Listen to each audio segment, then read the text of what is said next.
할렐루야, 할렐루야. 만나서 반갑습니다.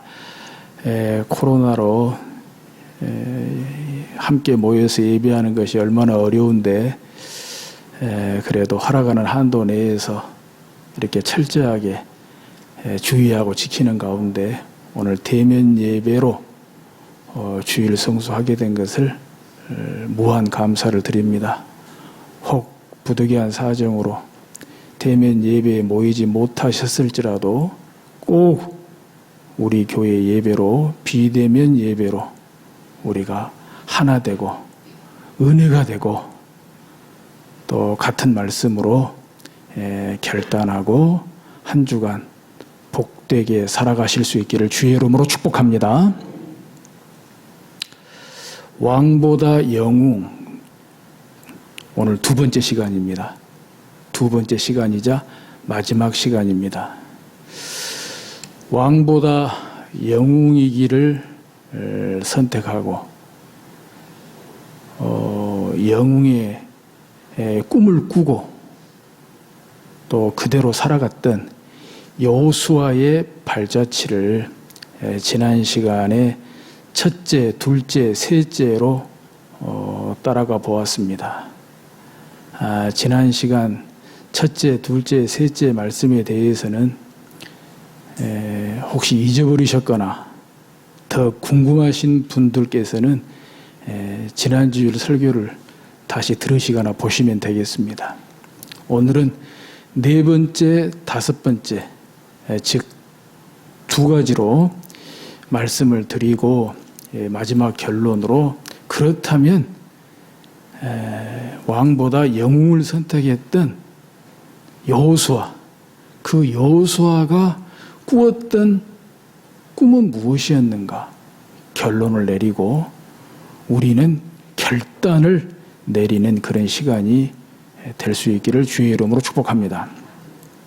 지난 시간에 이어서 네 번째로 민수기 13장, 14장을 바탕으로 보려고 합니다. 민수기 13장, 14장에 우리가 잘 아시는 대로 12 정탐꾼들의 그 보고에 대한 말씀이 아주 자세하게 그 경위가 기록이 되어 있습니다.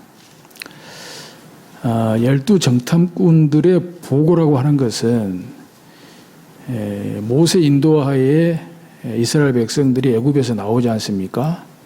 나와서 홍해를 건너고 두 달, 세 달 안에 시내 광야에 도착하지요. 그래서 시내 광야에서 정확히 말씀드리면 11개월, 1년여 가까이 거기에서 머물다가 다시 이제 광야로 행군하게 됩니다. 광야로 나오게 되는데 그 얼마 안 된 노정에서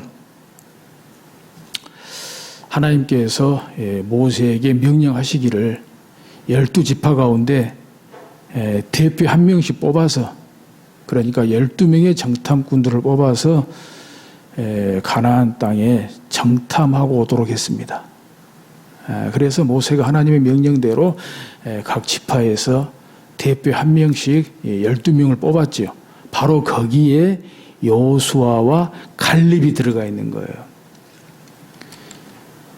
12 정탐꾼들이 이제 가나안 땅에 들어가서 모세가 일러준 대로 가나안 전역을 샅샅이 정탐하게 됩니다. 산지로 올라가서 가나안 남에서 북까지 가나안 전역을 샅샅이 정탐하게 됩니다. 무려 40일간 정탐했으니까 정말 속속들이 뒤져봤을 것입니다. 그 땅의 형편은 어떤지, 그 땅에 사는 사람들은 또 어떤지, 정말 그 땅은 정말 하나님께서 말씀하신 대로 좋은 땅인지 나쁜 땅인지, 거기 사는 사람들은 약한지 강한지, 또 가나안 땅의 형세는 어떻게 생겼는지, 하여간에 없는 것 없이 다 속속들이 정탐하고 돌아옵니다. 돌아와서 이 광야에 바라는 광야 가데스바네아 거기에 이제 다 모여서 12 정탐꾼들이 모세와 백성들 앞에서 정탐 보고를 하는 거예요. 그런데 웬일입니까? 같이 가서 같은 시간에 같은 것을 보고 왔는데 10대 2로 보고가 다릅니다. 10대 2로. 그러니까 절대적으로 다수 10명의 정탐꾼들은 부정적으로 보고합니다. 오로지 2명 여호수아와 갈렙만 긍정적으로 보고합니다. 예컨대 여호수아와 갈렙을 제외한 10명의 정탐꾼들은 이 부정적으로 보고를 하면서 들어가면 안 된다는 거예요. 가나안에 들어가면 안 된다. 가나안 땅 사람들이 굉장히 강하다. 그 중에서도 아낙 자손이라고 있는데 거인 족속이거든요. 거기에 비하면 우리는 메뚜기다. 그 사람들이 볼 때도 우리를 아마 메뚜기로 보았을 거다. 들어갔다 하면 그냥 다 죽는다. 그러면서 막 가나안 땅을 부정적으로 보고하면서 악평을 하는 거예요. 반면에 2명 여호수아와 갈렙은 긍정적으로 보고를 하죠. 아니다. 우리가 받지 않냐? 범대로 너무 좋고 아름다운 땅이다. 가나안 땅에 들어가면 된다. 가나안 땅에 들어가서 우리가 그 땅을 차지할 수 있다. 우리가 메뚜기라니 말도 안 되지. 그들이 우리의 밥이다. 우리 앞에 봤던 성경에는 밥이다 그랬어요. 우리 지금 보는 성경에는 먹이다. 우리가 그들의 메뚜기라니 무슨 말씀? 그들이 우리의 밥이다, 먹이다. 우리 가나안으로 들어가자. 가나안에 들어가서 그 땅을 차지하자. 그래도 별 수가 있습니까? 문제는 10대 2란 말이에요. 10대 2. 10대 2. 이스라엘 백성들이 2명의 여호수아와 갈렙의 이 보고에는 아랑곳 없이 10명의 정탐꾼들의 보고에 완전히 마음이 뺏겨가지고 그것이 일파만파, 그 부정적인 보고가 이스라엘 백성들에게 일파만파, 장정만 60만입니다. 여자와 아이들까지 치면은 200만에서 250만까지 추산을 하거든요. 그야말로 민족입니다, 민족. 이 부정적인 보고가 이스라엘 백성들 가운데 일파만파 전염이 돼가지고 이 백성들이 그냥 울고 불고 대성통곡하고 난리가 났어요. 그러면서 어떤 사태까지 벌어지냐? 모세와 아론을 원망합니다. 하나님도 원망합니다. 그러면서 차라리 우리가 애굽에서 죽었든지 광야에서 죽는 것이 낫지 우리가 가나안 땅에 들어가서 죽겠냐? 어쩌자고 하나님은 우리를 이 가나안 땅에 들어가게 하셔서 죽게 하시냐? 그러려고 애굽에서 이렇게 우리를 인도해냈냐? 이건 진짜 하나님을 멸시해도 이만저만이 아니잖아요. 하나님을 멸시해도.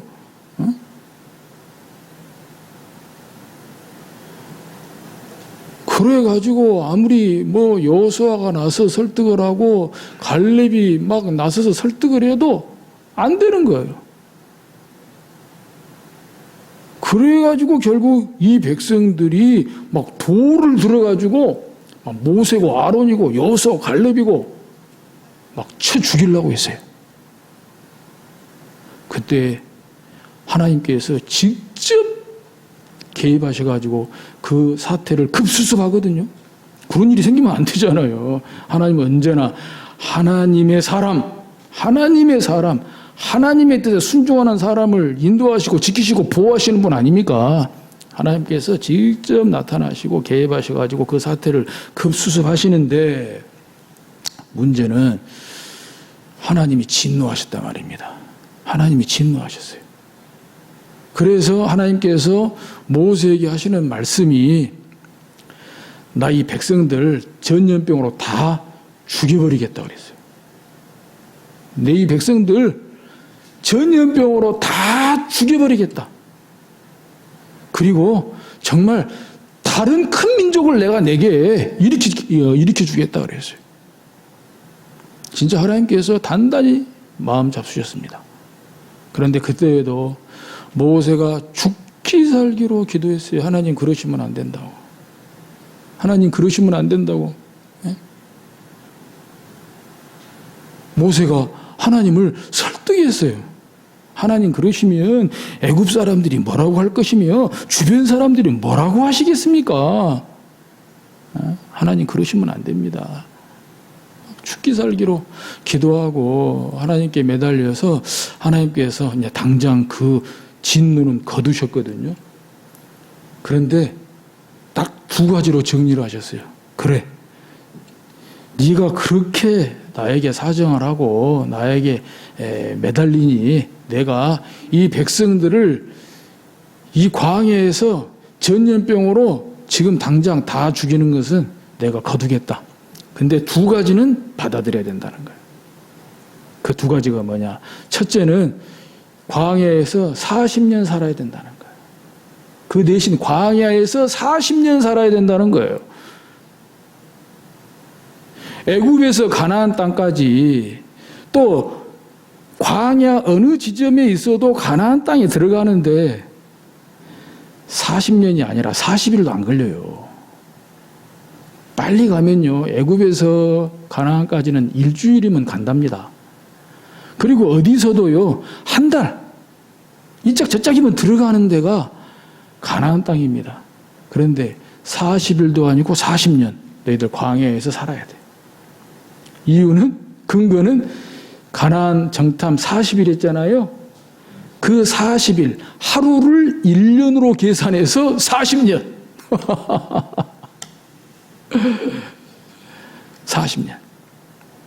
그리고 두 번째, 이 광야 40년 동안에 애굽에서 나올 때 20세 이상 된 자로 여호수아와 갈렙만 빼놓고는 광야에서 다 죽어. 전염병으로 죽든지 무슨 재앙으로 죽든지 또 자연사로 죽든지 애굽에서 나올 때 20세 이상 된 자 중에서 여호수아와 갈렙 빼놓고, 즉 부모 세대들은 광야에서 다 죽어. 가나안 땅 못 들어가. 단 애굽에서 나올 때 20세 이하든지 광야에서 태어난 자녀들만 광야 40년 동안에 내가 모세로 통하여 교육시킬 거야. 율법 교육시킬 거야. 훈련시킬 거야. 단단히 교육시키고 단단히 훈련시켜서 그래서 가나안 땅에 들어가게 하겠다. 이렇게 하나님께서 이제 정리하시고 이제 마무리하게 되는 것을 볼 수가 있습니다. 자, 그렇다면 여기서 우리가 한 가지 분석해야 됩니다. 한 가지 알아야 돼요.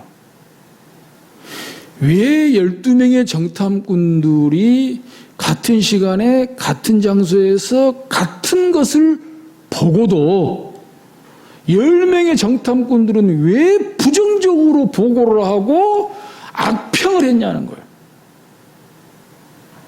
반면에 여호수아와 갈렙은 똑같이 같은 것을 보고 긍정적으로 보고를 하고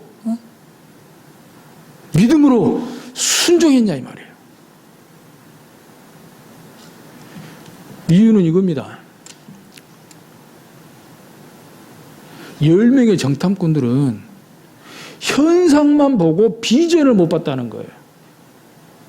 가나안 땅이 어떻게 생겼는지, 가나안 땅 사람들이 어떤지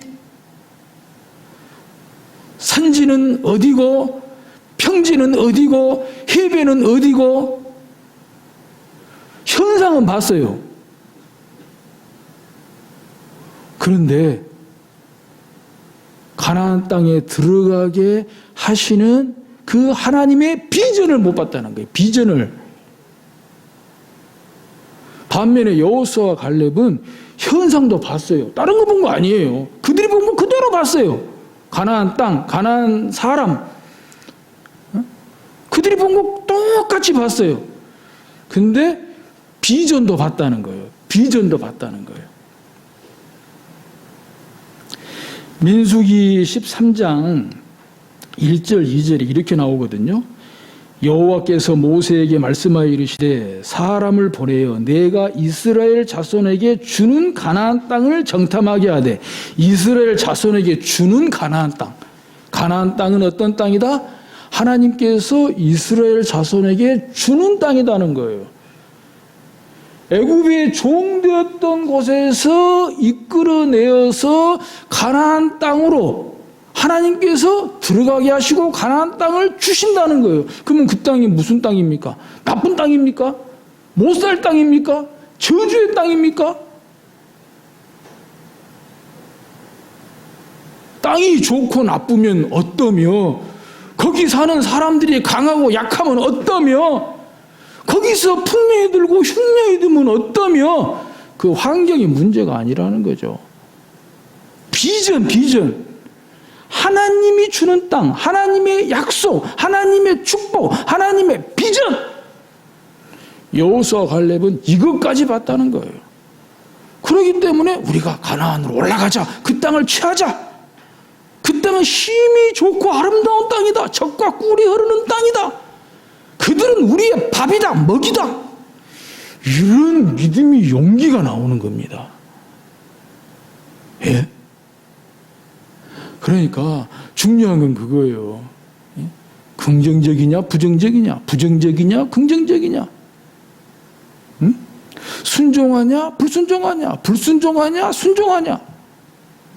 이것은 현상만 볼 것인가, 현상도 보고 비전을 볼 것인가, 이 차이에 있다는 것입니다. 또 한 가지는 왜 이들이 10명의 정탐꾼들이 부정적이 되고 악평을 하고, 뿐만 아니라 이것이 일파만파가 돼서 그 이스라엘 백성들이 또한 모세와 아론, 심지어 하나님까지 원망하고, 차라리 그냥 애굽에서 죽었든지 광야에서 죽든지 하는 것이 낫지, 이런 식으로 나오냐는 거예요. 왜 하나가 못 되냐는 거예요. 하나님의 말씀 앞에, 하나님의 약속 앞에, 하나님의 비전을 바라보면서 왜 하나가 못 되냐는 거예요. 왜 분열이 되냐는 거예요.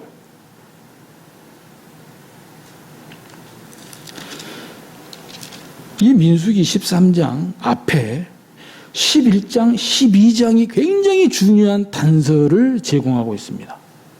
왜 이렇게 됐을까? 민수기 11장에 보면 디베라의 원망 사건이 나옵니다.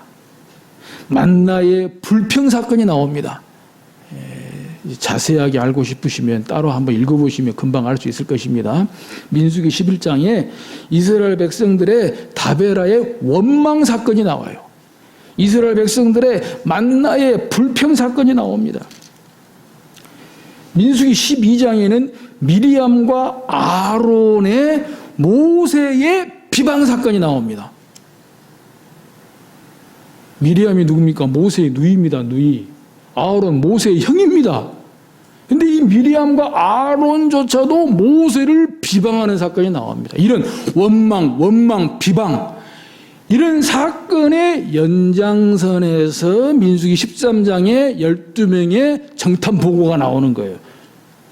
하나님께서 이런 분위기에서 모세로 하여금 이스라엘 12지파 가운데에서 12명의 정탐꾼을 보내라고 한 그 하나님의 의도가 보인다는 것입니다. 뭘 배우는 것입니까?